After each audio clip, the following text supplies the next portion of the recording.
वडिलांनी मोबाईल घेण्यासाठी पैसे दिले नाही म्हणून या तरुणांनी अतिशय धक्कादायक कृत्य केले। आजकाल तरुण मुली आणि मुलांमध्ये सहनशीलताच राहिली नाही आणि त्याचे परिणाम असे भयंकर घटनेमध्ये होतात। नेमकं काय घडलं हे पाहण्या अगोदर चॅनलवरती नवीन असेल तर सबस्क्राईब आणि फॉलो नक्की करा। गजानन रामदास उगले, वय वर्ष 23 असे या तरुणाचे नाव।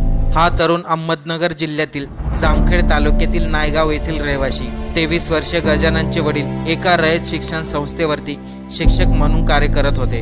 23 वर्षीय गजाननने 28 एप्रिल रोजी वडिलांकडे मोबाईल घेण्यासाठी पैसे मागितले, परंतु वडिलांनी पैसे न दिल्यामुळे 23 वर्षीय गजाननने त्यानंतर गजाननला तात्काळ जामखेड येथील जिल्हा रुग्णालयामध्ये दाखल करण्यात आले।